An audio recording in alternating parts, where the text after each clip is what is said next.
ॐ अज्ञानतिमिरान्धस्य ज्ञानञ्जनशलाकया चक्षुरुन्मिलितं येन तस्मै श्रीगुरुवे नमः।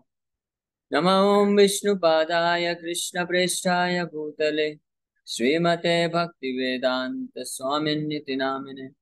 नमस्ते सारस्वती देवे गौरवाणी प्रचारिणे निर्विशेष शून्यवादी पाश्चात्य देशतारिणे। जय श्री कृष्ण चैतन्य प्रभु नित्यानंद श्री अद्वैत गदाधर शिवासादि गौर भक्त वृंद। हरे कृष्ण कृष्ण कृष्ण हरे हरे, हरे राम राम राम हरे हरे। हरे कृष्ण। तो आप सभी भक्तों का हार्दिक स्वागत है आज के श्रीमद् भागवत के इस कथा में। तो आज हम लोग चर्चा करेंगे first canto second chapter and verse number 8। 9 नंबर का श्लोक है। इसमें हमने कल चर्चा किया था, आज भी थोड़ा चर्चा करेंगे। धर्मस्य हि आपवर्गस्य नार्थोऽर्थाय उपकल्पते नार्थस्य धर्मैकान्तस्य कामो लाभाय हि स्मृतः। तो ये इस श्लोक पे हमने चर्चा किया था। Yes yes yes, okay, thank you, very nice. तो स्पेसिफिकली इस श्लोक में जो 9 नंबर का श्लोक है उसमें बताया जा रहा है कि धर्मस्य ही आपवर्गस्य नार्थोऽर्थाय उपकल्पते। इन 2 लाइन पे हमने विशेष रूप से चर्चा किया था। तो अभी वापस से मैं थोड़ा सा 1-2 मिनट में रिपीट करता हूँ कि कल हमने क्या डिस्कस किया था और कैसे ये कनेक्टेड है 8 नंबर श्लोक से। तो हम लोग इस प्रकार से हमको स्टडी करना है भागवत, है ना। वैसे तो सही बात है, अगर कोई श्रीमद् भागवत कथा को केवल श्रवण करता है तो वो श्रवण करने मात्र से ही पुण्य श्रवण कीर्तन, हाँ, उसका हृदय हृदय विधिनोति श्वेतताम, समस्त प्रकार के कल्मश हृदय से नाश हो जाएंगे, उसको पुण्य मिलेगा, है ना। और धीरे धीरे भगवान के प्रति नैष्ठ की भक्ति उत्पन्न हो जाएगी। ये तो सत्य बात है, इसमें कोई संशय नहीं है। लेकिन हम अगर इस प्रोसेस को तीव्रता से तीव्र करना चाहते हैं, बहुत जल्दी करना चाहते हैं, तो हमको ध्यान पूर्वक श्रवण करना चाहिए। जितना ध्यान पूर्वक हम श्रवण करेंगे उतना जल्दी से हम समझेंगे भी, और उतना ही तीव्रता से हमारा भगवान के प्रति निष्ठा जो है वो बढ़ जाएगा। तो इसी के साथ आप सभी भक्तों से अनुरोध है कि आप लोग कृपा करके थोड़ा सा ध्यान पूर्वक सुनिएगा। और विशेष रूप से ये सुबह का जो सत्र होता है ये बहुत महत्वपूर्ण है, क्योंकि इसमें अगर आप थोड़ा सा भी अटेंशन देंगे ना तो आप ज्यादा चीजों को पकड़ पाएंगे। बाकी जो शाम को और रात को क्लास होता है तो उसमें तो सही बात है कि पूरा दिन की थकावट रहती है, लेकिन फिर भी आप लोग श्रवण करते हैं, ये अपने आप में बहुत अच्छी बात है, उससे लाभ तो मिलेगा ही। लेकिन सुबह के सत्र में विशेष रूप से आप लोग थोड़ा सा, अगर थोड़ा सा भी अटेंशन देंगे तो निश्चित रूप में आप बहुत अच्छे से समझ पाएंगे। ठीक है, ये 4-5 श्लोक में क्या शिक्षा है उसको मैं कनेक्ट करते हुए आपको समझाने का प्रयास करूंगा। तो देखिए 8 नंबर श्लोक में वापस से मैं बता रहा हूँ आप लोग, ताकि इसको कनेक्ट कर सकें। ये 5-6 नंबर श्लोक से किस प्रकार से क्या भाव है, किस प्रकार सूत्र गोस्वामी वर्णन कर रहे हैं, है ना। तो शौनक आदि ऋषियों ने प्रश्न पूछा था कि सर्वश्रेष्ठ धर्म क्या है, क्या सर्वश्रेष्ठ कार्य किसी व्यक्ति व्यक्ति को इस संसार में करना चाहिए। तो उसके उत्तर में ये 6 नंबर श्लोक में बोलते हैं, सवई पुंसाम परो धर्म, वही परो धर्म है, वही सर्वश्रेष्ठ धर्म है, सबसे अच्छा कार्य है, सबसे अच्छा कार्य कर्तव्य वही है जिसके द्वारा यतो भक्ति अधोक्षजे, भगवान अधोक्षज के प्रति भक्ति उत्पन्न हो जाए, प्रेम उत्पन्न हो जाए कृष्ण के प्रति। और कैसा प्रेम, कोई हेतु वाला प्रेम नहीं, अहेतु की अप्रतिहता, पूर्ण रूप से शुद्ध भाव से शुद्ध प्रेम शुद्ध भक्ति प्राप्त हो जाए, बिना किसी मोटिवेशन के, मात्र केवल कृष्ण को प्रसन्न करना है, सेवा देना है, ये वाला शुद्ध प्रेम उत्पन्न हो जाए। जैसे ब्रजवासियों का है, विशेष रूप से गोपियों के हृदय में जो प्रेम है, तो वो ब्रज ब्रज का प्रेम जो है वो उत्पन्न हो जाए, वही सर्वश्रेष्ठ धर्म बताते हैं सूत गोस्वामी। और फिर बताते हैं अगर ये सर्वश्रेष्ठ धर्म है, क्योंकि किसी के मन में क्वेश्चन हो सकता है, आपने बोला अहेतु की अप्रतिहता, कुछ मांगना नहीं है, किसी लाभ के लिए नहीं करना है भगवान को प्रेम, तो फिर हमारे जीवन में बहुत सारी आवश्यकताएं होती हैं, है ना। विशेष रूप से इस भौतिक बंधन से छुटकारा पाना चाहते हैं जो, तो उनको ज्ञान और वैराग्य चाहिए, विरक्ति चाहिए संसार से, इंद्रिय संयम चाहिए, मन का कंट्रोल चाहिए, मन की शांति चाहिए। तो ये सब फिर कैसे मिलेगा, इसका भी हम इच्छा ना करें भगवान की भक्ति करते वक्त। तो सूत गोस्वामी बोल रहे हैं कि नहीं नहीं, आप इच्छा मत करिए, आप जो है अहितु की अप्रतिहता भक्ति भगवान का करिए। अगर आप ये करेंगे तो वासुदेव भगवती भक्ति योगा प्रयोजिता, प्रयोजिता मतलब पूर्ण रूप से आप लग जाइए भगवान के शुद्ध भक्ति में। जनयत्याशु वैराग्यम ज्ञानम च यद अहितुकम, अपने आप ही स्वतः ही ये करने से आपको समस्त प्रकार का विरक्ति ज्ञान और मिल जाएगा आपको, और आप इस संसार से मुक्ति को भी प्राप्त कर लेंगे। इस प्रकार से ये यहाँ पे बोलते हैं। फिर 8 नंबर श्लोक में, यहाँ पे तो पिछले 2 श्लोक में तो वर्णन कर दिए, सर्वश्रेष्ठ धर्म तो वही है क्या, जिसके कारण भगवान के प्रति भक्ति उत्पन्न हो जाए। अब 8 नंबर श्लोक में नेगेटिव वे में इसी चीज को वापस से बोल रहे हैं कि अगर कोई कोई भी कर्तव्य धर्म करता है, अगर भगवान के प्रति रुचि उत्पन्न नहीं हुई, प्रेम उत्पन्न नहीं हुआ, तो श्रम एव ही केवलम है वो केवल और केवल श्रम है। श्रम मतलब useless labour, waste of time, उसका कोई अर्थ नहीं है। इसी के कॉन्टेक्स्ट में मैं एग्जांपल दिया था कि जिस प्रकार से धान से चावल निकाल लिया गया है, अब केवल भूसा बचा है, तो अब कोई व्यक्ति सोचे है कि भूसा भूसा से मैं चावल निकालूंगा, तो जाके भूसा पे वो पिटाई कर रहा है, कूट रहा है उसको, और सोच रहा है कि मुझे चावल मिल जाएगा, तो वो पूरी तरह से क्या, निरर्थक प्रयास हो जाएगा। उसी प्रकार से अगर कोई व्यक्ति भगवान के प्रति प्रेम है, उसको अगर नहीं प्राप्त करता है, तो उसका हर प्रकार का प्रयास जो है श्रम एवं ही केवलम हो जाता है ना। इस प्रकार से निगेटिव तरीके से भी, पॉजिटिव तरीके से भी भगवान कृष्ण के भक्ति की तरफ, शुद्ध भक्ति की तरफ जोर दिया सुध गोस्वामी। तो अब इसमें कोई प्रश्न पूछ सकता है कि क्या केवल धर्म का और कोई मतलब नहीं है, मतलब कर्तव्य, कोई हम कार्य करते कर्तव्य करते हैं, ठीक है, हम मानते हैं कि परो धर्म तो वही है कि भगवान के प्रति भक्ति उत्पन्न हो जाए, वो परो धर्म है, वो सर्वश्रेष्ठ धर्म है, यानी सर्वश्रेष्ठ कार्य हुआ, या कोई भी कर्तव्य का जो सबसे असली फल है, सर्वश्रेष्ठ फल है, वो कृष्ण के प्रति भक्ति प्राप्त करना है। चलो हम स्वीकार कर लेते हैं, लेकिन आप ये कैसे बोल सकते हैं कि वो अगर नहीं, भगवान के प्रति प्रेम भक्ति उत्पन्न नहीं हुआ, तो वो आपका जो हर प्रकार का कर्तव्य कार्य है वो पूरी तरह से श्रमेव ही केवलम हो गया, वेस्ट हो गया, पूरी तरह से निरर्थक हो गया, ऐसे कैसे बोल सकते हैं? पूरी तरह से निरर्थक कैसे हो सकता है? तो उसके आंसर में इस आज के श्लोक में, जो हमने कल भी चर्चा किया था, सूत गोस्वामी बोलते हैं क्योंकि धर्मस्य ही आप वर्गस्य, हर प्रकार के कर्तव्यों का, कार्यों का अल्टीमेट पर्पस या अंतिम जो उद्देश्य है, जो मुख्य उद्देश्य है, वो क्या है? आप वर्गस्य, कि व्यक्ति को मुक्ति मिलना चाहिए संसार से, भव बंधन से मुक्ति मिलना चाहिए, कर्म बंधन से मुक्ति मिलना चाहिए। तो अगर, अब वो मुक्ति कैसे मिलेगी? मुकुंद के चरण कमलों में भक्ति प्राप्त करके। मुकुंद का मतलब मुक्ति, मुक्ति ददाति इति मुकुंदा, कृष्ण का एक नाम है मुकुंदा, कि जो हमको मुक्ति, हर प्रकार के भव बंधन से, कर्म बंधन से मुक्ति प्रदान कर सकते हैं, इसलिए उनको मुकुंद कहते हैं। तो भगवान मुकुंद के प्रति अगर कोई भक्ति विकसित नहीं किया, तो अपवर्गस्य नहीं होगा। अपवर्गस्य मतलब लिबरेशन, मुक्ति, संसार से मुक्ति को अपवर्गस्य बोलते हैं।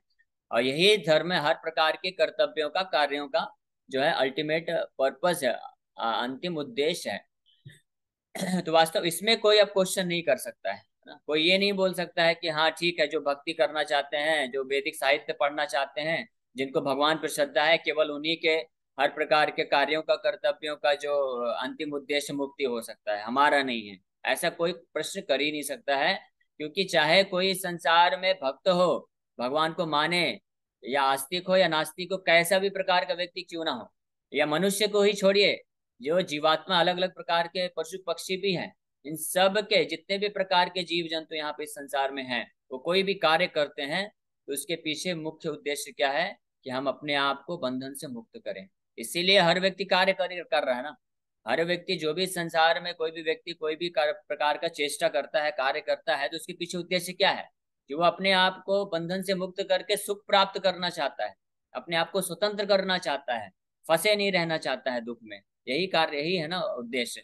ये तो निश्चित रूप में स्वाभाविक उद्देश्य है। तो ये फंडामेंटल प्रिंसिपल है, धर्मस्य ही आप वर्गस्य, ये फंडामेंटल प्रिंसिपल है कि जो धर्म का एकमात्र लक्ष्य, धर्म मतलब कर्तव्य, कार्य, और कार्य हम करते हैं काया मनसा वाचा से। अपने शरीर के द्वारा कार्य कर सकते हैं, इंद्रियों के द्वारा, अपने मन के द्वारा हम कार्य करते हैं, बुद्धि के द्वारा कार्य करते हैं, वाचा वाणी के द्वारा कार्य करते हैं, और अहंकार से भी कार्य होता है, अपने आप को आइडेंटिफाई करके हम अपने आप को क्या समझते हैं, क्या उपाधि देते हैं, डेजिग्नेशन। तो इस प्रकार के हर प्रकार के जो कार्य हैं, कर्तव्य हैं, इन सब का अल्टीमेट पर्पस, आखिरी जो उद्देश्य होना चाहिए यह है कि हम इस संसार से, भवबंधन से अपने आप को दुखों से मुक्त कर सकें। आप वर्गस्या का ये अर्थ होता है। और ये मुक्ति जो है भगवान के द्वारा ही प्रदान की जा सकती है, और कोई नहीं प्रदान कर सकता है। दैवी ही ऐशा गुणमयी मम माया दुरत्तया मामेव ये प्रपद्यन्ते माया में ताम तरन्ति ते। भगवान कृष्ण गीता में कंफर्म करते हैं कि दैवी ही ऐशा गुणमयी, ये भौतिक प्रकृति जो है बड़ी शक्तिशाली है, इनके चंगुल से कोई बच नहीं सकता है, कोई भी, कितना भी बुद्धिमान व्यक्ति क्यों ना हो जाए। और फिर भगवान बोलते हैं माम एव ही प्रपद्यन्ते, केवल मेरा जो शरण, माम एव, एव मतलब निश्चित रूप में, ओनली, केवल मेरा ही जो शरण लेगा वही इस माया में ताम तरंते थे, इस माया संसार से अपने आप को मुक्त कर सकता है। तो मुक्ति के प्राप्त करने के हेतु भगवान के चरण कमलों का आश्रय लेना, उनके प्रति भक्ति डेवलप करना, यही एकमात्र उपाय है। ये भी सारे शास्त्रों का निर्णय है, इसमें भी कोई संशय नहीं है। बड़े से बड़े आचार्य हुए, यहाँ तक कि जो बड़े से बड़े महानतम देवता हुए, उन लोगों ने भी यही चीज कंफर्म किया है। चाहे ब्रह्म संहिता में ब्रह्मा जी के आप स्टेटमेंट्स को सुनिए, या भागवत में, पुराणों में शिव जी के स्टेटमेंट्स को सुनिए, भगवान शिव भी इस बारे में निश्चित रूप में श्योरिटी, गारंटी के साथ बोलते हैं कि मुक्ति, हे देवी, अपनी पार्वती माता से बात करते हुए बताती हैं कि हे देवी, इस संसार से अगर कोई व्यक्ति मुक्ति प्राप्त करना चाहता है तो भगवान मुकुंद के शरण लेने ही एकमात्र उपाय है, इसमें कोई संशय नहीं है ना।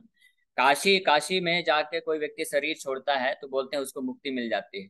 तो मुक्ति क्यों मिल जाती है, ये प्रश्न उठता है। क्योंकि जब काशी में कोई, काशी जो है विश्वनाथ का क्षेत्र है, भगवान शिव का क्षेत्र है, तो वहां पे जब कोई व्यक्ति शरीर छोड़ता है तो भगवान शिव पर्सनली, व्यक्तिगत रूप में उस व्यक्ति के पास आते हैं, उसके कान में भगवान राम का नाम जप करते हैं, इसीलिए वो व्यक्ति इस संसार से मुक्ति को प्राप्त करता है। यानी भगवान शिव, शिव जी जो है, किसी का अगर कल्याण करना चाहते हैं, करते हैं, तो उसका गुरु बनते हैं, और गुरु बन के भगवान रामचंद्र का भक्ति उसको दिलाते हैं, और इसके प्रमाण, हजारों प्रमाण है ना। कई, मैंने ऑलरेडी कई बार चर्चा किया है कुछ एग्जाम्पल। जैसे भागवत के चतुर्थ स्कंद में वर्णन है, जब प्रचेता लोग गए थे तपस्या करने के लिए, ताकि तपस्या के पश्चात फिर वापस से आके अच्छे से घर गृहस्थी करके संसार में बढ़ा सके संतानों को, ब्रह्मा जी के आदेश पे इस प्रकार से वो गए थे। लेकिन शिव जी रास्ते में मिल गए, और शिव जी पूछे, आप तपस्या करने तो जा रहे हैं, बहुत अच्छी बात है, लेकिन इस तपस्या का क्या परिणाम, मतलब क्या आप फल है, क्या उद्देश्य है, जीवन का अंतिम लक्ष्य क्या है, ये आपको मालूम है क्या, क्या प्राप्त करना चाहिए? तो वो पूरी तरह से नहीं थे, तो भ्रमित थे वो, तो वो अपने आप को शिष्य बनाए, और शिव जी को गुरु जी के रूप में स्वीकार करके फिर शिव जी जो है उनको रुद्र गीत बोलते हैं, पूरा प्रवचन देते हैं, भागवत कथा बताते हैं, भागवत का प्रवचन देते हैं, और उसमें बहुत ही अच्छे तरीके से स्थापित करते हैं कि भगवान कृष्ण का भक्ति करने मात्र से ही व्यक्ति जो है इस संसार से सर्वश्रेष्ठ लाभ को प्राप्त कर सकता है, मुक्ति को प्राप्त कर सकता है ना। तो इसमें कोई बिल्कुल भी संशय नहीं है। तो धर्मस्य ही आपवर्गस्य, कि धर्म का एकमात्र प्रयोजन है अपवर्गस्य। अपवर्गस्य मतलब मुक्ति का मार्ग। अपवर्ग, अपवर्ग जो है ये संस्कृत शब्द है। एक, आप जो लोग हिंदी देवनागरी पढ़े हैं, काखा गाघा अंगा ये सब, तो उसमें अलग अलग वर्ग होता है, का वर्ग, पा वर्ग, खा, और अलग अलग वर्ग होते हैं, यानी लेटर्स होते हैं। तो पा वर्ग में 5 लेटर्स आते हैं, पा, फा, बा, भा, मा, इसको पवर्ग बोलते हैं। पा वर्ग, वर्ग मतलब ग्रुप ऑफ लेटर्स, है ना। तो पा मतलब परिश्रम, पा, फा मतलब इतना परिश्रम, इस संसार में से, भौतिक संसार में व्यक्ति इतना परिश्रम करता है कि उसके मुख से फेन निकलने जैसी स्थिति हो जाती है, इसलिए फा, पा, फा, बा, भा। बा मतलब व्यर्थ है, तो हालांकि इतना परिश्रम करता है, इतना कठिन तपस्या करता है कि फेन निकल जाता है, लेकिन बा मतलब व्यर्थ, सब कुछ व्यर्थ हो जाता है, क्योंकि अल्टीमेट जो रिजल्ट है वो इस शरीर के खत्म होने से सब खत्म हो जाता है, इसलिए व्यर्थ बोला गया है। और फिर भा मतलब भय, कि हालांकि इतना परिश्रम करता है, इतना बुद्धि लगाता है, सब कुछ रहता है, लेकिन हमेशा भय बना रहता है कि मैं जो हासिल किया हूँ वो नष्ट हो जाएगा, खत्म हो जाएगा, कोई ले जाएगा। हर जीव में भय उत्पन्न रहता है। एक छोटी सी चिड़िया भी होगी, वो अपना दाना खाएगी, और एक दाना खाएगी, 10 बार इधर उधर देखेगी कि कहीं कोई आ जाना, शिकारी ना आ जाए, पकड़ ना ले जाए मुझे। तो हमेशा भय इस संसार में बना हुआ है, इसलिए पा, फा, बा, भा और माँ, अल्टीमेटली क्या है, मृत्यु हो जाता है। और फिर जैसे मृत्यु होता है वापस से जन्म होता है, फिर वापस से ये पा, फा, बा, भा, मा का प्रोसेस चलता रहता है, इसलिए इसको पवर्ग बोला गया है। पवर्ग का मतलब होता है इस भौतिक संसार में बार बार बंधन में फंस के, जन्म मृत्यु के बंधन में फंस के व्यक्ति किस प्रकार से संघर्ष करता है, दुख को भोगता है, इसको पवर्ग बोला जाता है।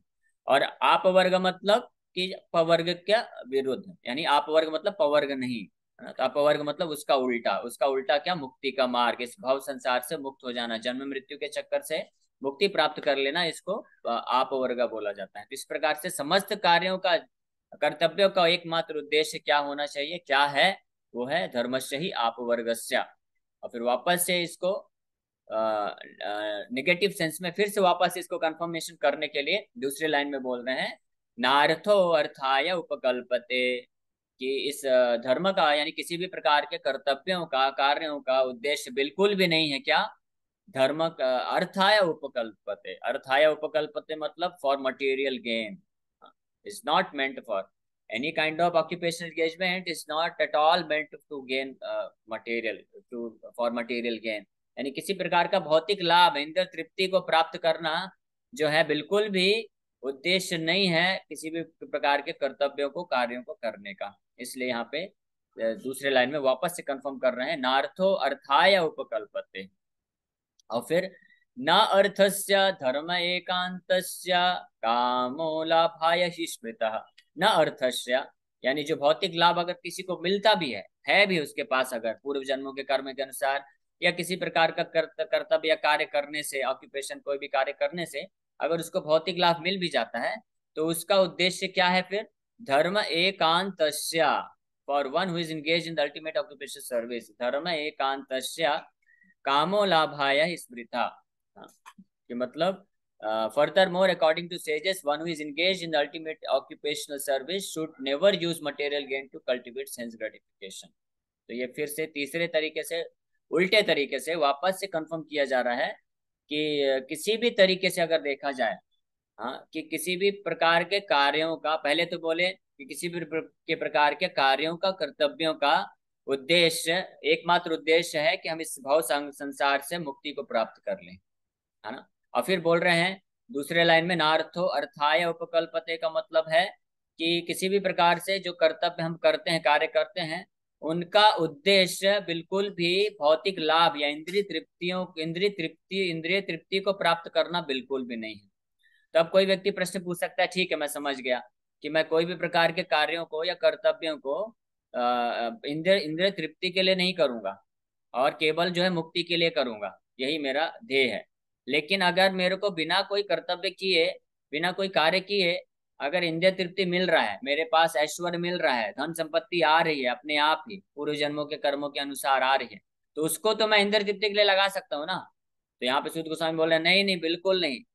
इसलिए तीसरे लाइन में बोल रहे हैं, नार्थस्य धर्मैकांतस्य कामो लाभाय स्मृता, कि दूसरी ओर, पहली ओर तो किसी भी प्रकार के कार्यों को, कर्तव्यों को इंद्रिय तृप्ति के लिए नहीं करना है, इस संसार से कुछ भौतिक लाभ प्राप्त करने के लिए नहीं करना है, किसके लिए करना है, उन सब का उद्देश्य होना चाहिए भगवान के प्रति भक्ति विकसित करने के लिए करना है।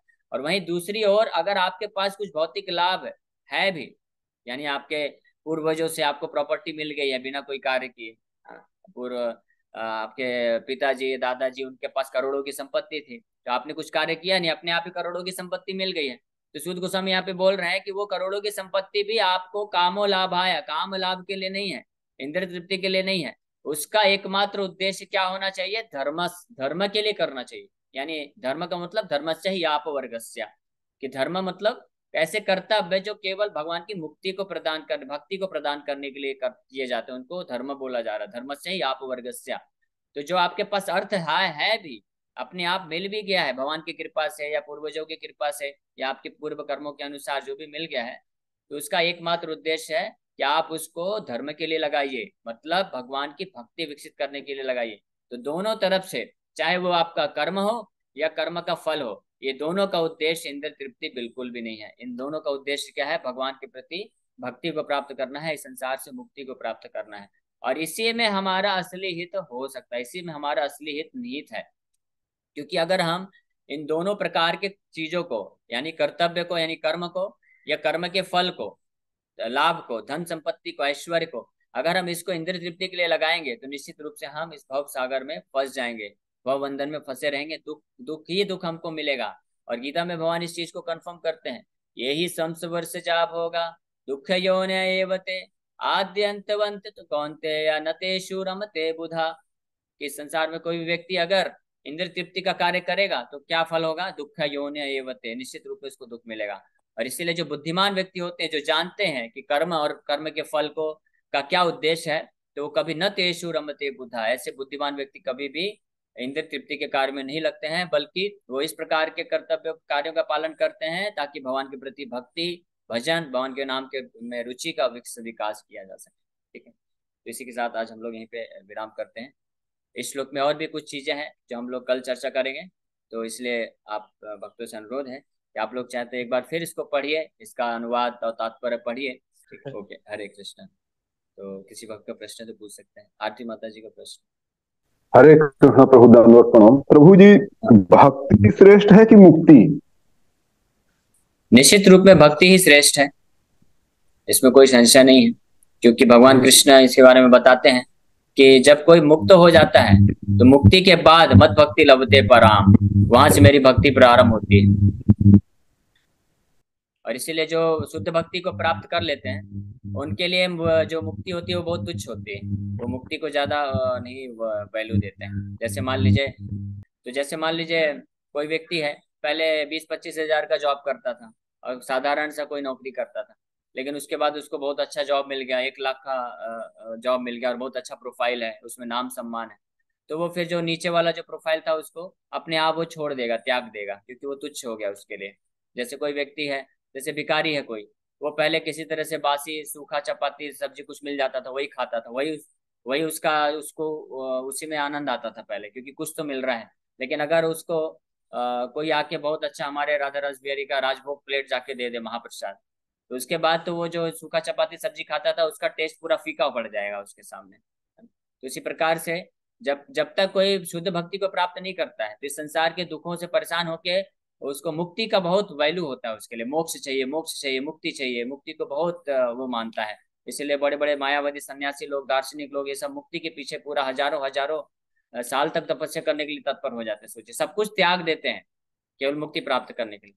लेकिन जो शुद्ध भक्ति को प्राप्त कर लेता है उसके सामने वो जो शुद्ध भक्ति का जो प्रेम है, जो रस है, जो आनंद है, दिव्य आनंद, उसके सामने मुक्ति कुछ भी नहीं है। तो ऐसे ऐसे फिर वो शुद्ध भक्त जो है मुक्ति को ऐसे तुच्छ मानते हैं, उसको ऐसे ही निग्लेक्ट कर देते हैं। अम्मा जी भी खुद इसके बारे में बताते हैं, विलोम मंगल ठाकुर बताते हैं, कुलशेखर महाराज बताते हैं, ऐसे अनेकों महान आचार्य हुए हैं, भक्त हुए हैं, इसका वर्णन करते हैं। हरे कृष्ण प्रभु जी। प्रभु जी, मेरा प्रश्न ऐसा था, जैसे परीक्षित महाराज है, उन्होंने भागवतम लास्ट में भागवतम उन्होंने सुना था, उनके जो अच्छे गलत कार्य हुआ था उसको ये करने के लिए, तो हमारे तो पिछले सालों के मतलब बहुत सारे जन्म है, ये तो उसमें जो पाप किया रहेगा वो भागवतम सुनने से पूरा नष्ट हो जाएगा? हाँ, यस, डेफिनेटली। हमारे जितने भी, चाहे इस जन्म के हों या पिछले करोड़ों करोड़ों अरबों खरबों जन्मों के जो भी पाप कर्म है, वो सब जो है नष्ट हो जाएगा भगवान के भक्ति योग में लगने से। इस बात की गारंटी भगवान भी देते हैं, सर्वधर्मान परित्यज्य माम एकम शरणम रज। आप सारे हर चीज छोड़ के अगर केवल मेरा शरण ले लेते हो, मेरे भक्ति योग में लग जाते हो, अहम तो हम सर्व पापेभ्यो रेफर्स टू जो केवल इस जन्म के नहीं, सारे करोड़ों करोड़ों हर जन्मों के हमारे सारे पाप जो है भगवान नष्ट करने को तैयार हो जाते हैं। इसमें कोई संशय नहीं। हरे कृष्ण यस प्रभु। माता जी। हाँ, ओके, यस प्रभु जी। हरे कृष्ण प्रभु जी, ये मुक्ति का अर्थ सिर्फ अंतिम यात्रा है या भव बंधनों से और ये माया से मुक्त होना ही मुक्ति है? हाँ, हाँ, माया से मुक्त इन होना ही मुक्ति है, पूरे जन्म मृत्यु के चक्कर से मुक्ति पाना, से मुक्त हो जाना, यही मुक्ति है ना। अंतिम यात्रा जो होती है, अंतिम संस्कार होता है, वो मुक्ति नहीं है, वो तो बस एक शरीर छोड़ के फिर दूसरा शरीर वापस से ग्रहण करना पड़ता है। यस, इंद्रियों को डेफिनेटली। इंद्रियों की लोलुपता से मुक्त हो जाना ही मुक्ति है। हाँ, इस संसार के प्रति जो हर प्रकार की जो आसक्ति है, उससे अगर कोई इस इच्छा से मुक्त हो गया तो संसार में रहते हुए मुक्त हो गया है। जैसे ही शरीर छोड़ेगा वापस इसको जन्म नहीं लेना पड़ेगा। लेकिन ये केवल और केवल संभव है भगवान के भक्ति योग में। केवल भगवान का शुद्ध भक्त है, क्योंकि वो भगवान के प्रति पूर्ण रूप से आसक्त हो जाता है, इसलिए इस संसार की आसक्ति पूरी तरह से नष्ट हो जाती है। और जैसे ही वो शरीर छोड़ता है तो वैकुंठ को प्राप्त करता है। और इस शरीर में भी रहते हुए उसके लिए विश्वम पूर्ण सुखायते, प्रबोधानंद महाराज बताते हैं कि ऐसे भक्त के लिए पूरा विश्व जो है ना, भौतिक जगत भी वैकुंठ ही है, वैकुंठ से कम नहीं है। इसलिए उसको अलग से मुक्ति को प्राप्त करने की आवश्यकता नहीं रहती। हरे कृष्ण प्रभु जी। ये कल की क्लास से रिलेटेड है, आत्मा से रिलेटेड है कि स्पिरिचुअल होती है आत्मा, तो वो मतलब जो लोग देख लेते हैं कि यार उसका सोल दिखा है, या फिर ऐसे कुछ वीडियोस आते हैं कि वो दिखा, तो वो क्यों दिखता है ऐसा? जैसे नहीं, होता है ना नहीं, किसी को ये कुछ। ऐसे ऐसे वीडियोस पे हम लोग ट्रस्ट नहीं कर सकते हैं। हम लोग का जो प्रमाण है कि क्या सत्य है क्या सत्य नहीं है, वो शास्त्र है, प्रमाण भगवान की वाणी है। अभी कई साल पहले एक वीडियो निकला था, कोई साइंटिस्ट ने ये प्रूफ किया कि हाँ आत्मा होता है। और कैसे प्रूफ किया कि एक पूरे ग्लास के अंदर किसी व्यक्ति को रख दिया, वो जैसे ही मृत्यु होने वाला था, जैसे मृत्यु हुआ तो ग्लास को फोड़ के आत्मा निकल गई। ये सब बकवास है, क्योंकि आत्मा को जरूरत नहीं है ग्लास को फोड़ने के लिए। आत्मा तो छोड़िए, आत्मा के ऊपर जो मन है, बुद्धि है, जो कि उससे ज्यादा स्थूल है, भौतिक तत्व है, उसको भी वो भी बिना गिलास को फोड़े जो है निकाल सकता है, इतना सूक्ष्म है। आत्मा तो और ज्यादा सूक्ष्म है, तो उसको इस भौतिक तत्व से कोई फर्क नहीं पड़ता है। और आत्मा को समय भी नहीं लगता, with in a fraction of second, एक सेकंड के 1000वें हिस्से के अंदर आत्मा एक जगह से दूसरे ब्रह्मांड को ट्रेवल करके वैकुंठ भी जा सकती है। इतना आत्मा सूक्ष्म है और इतना स्विफ्ट है, इतना फास्ट है। तो इसलिए आध्यात्मिक है पूर्ण रूप से आत्मा, इसका भौतिक तत्वों से कोई लेना देना नहीं। प्रभु जी, हरे कृष्ण प्रभु जी। कहाँ से चल प्रभु जी, मेरा एक क्वेश्चन था कि मुझे ये मतलब इंद्रिय तृप्ति का मेन पर्पट क्या है प्रभु जी? इंद्रिय तृप्ति का मतलब पूछ रही हैं? हाँ हाँ, ओके मतलब ओके मुझे समझ में आ रहा है बट मतलब आप समझा। ओके ओके, मैं ठीक है बता देता हूँ। म्यूट तो अच्छा हुआ आपने पूछ लिया, क्योंकि और भी कई भक्त होंगे जिनको पता नहीं होगा। इंद्रिय तृप्ति का साधारण मतलब तो यह है कि हमारे पास जो इंद्रियां हैं, 5 इंद्रियां हैं और मन भी एक इंद्रिय है, तो उनको उनको भोग की वस्तु देना, उनकी तृप्ति के लिए, उनको भोग देने के लिए हम जो कार्य करते हैं उसको इंद्रिय तृप्ति बोलते हैं। लेकिन इंद्रिय तृप्ति का एग्जैक्ट डेफिनेशन जो है वो कृष्णदास कविराज गोस्वामी चैतन्य चरितमृत में बताते हैं। आत्मेंद्रिय प्रीति वांछा धरे काम नाम, कृष्णेंद्रिय प्रीति इच्छा धरे प्रेम नाम। कि हम वो कार्य जो हम अपने आप को, अपनी इंद्रियों को संतुष्टि करने के लिए करते हैं, उसको काम वासना बोलते हैं या इंद्रिय तृप्ति की भावना बोलते हैं। और हर वो कार्य काया मनसा वाचा से जो हम कृष्ण की प्रसन्नता के लिए करते हैं, उनकी सेवा के लिए करते हैं, तो वो प्रेम कहलाता है। ठीक।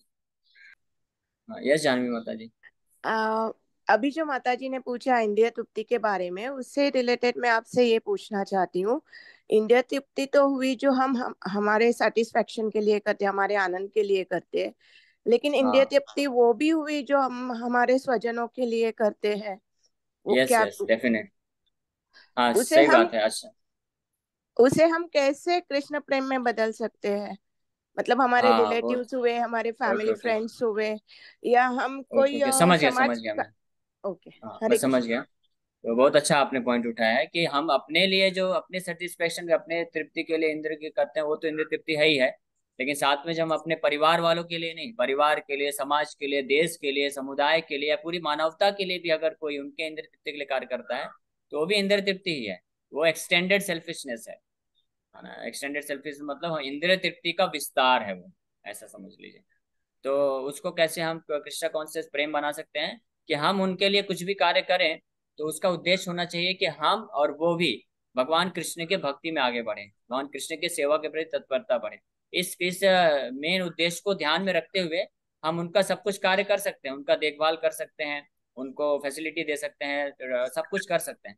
लेकिन इस उद्देश्य का पूर्ति होना चाहिए। अगर ये उद्देश्य का पूर्ति नहीं हो रहा है तो फिर वो व्यर्थ है, श्रम है वही केवलम। अगर ये उद्देश्य का पूर्ति हो रहा है तो वो फिर परफेक्ट है, उसमें कोई संशय नहीं है। ठीक। यस यस डेफिनेटली, बिल्कुल सही बताया।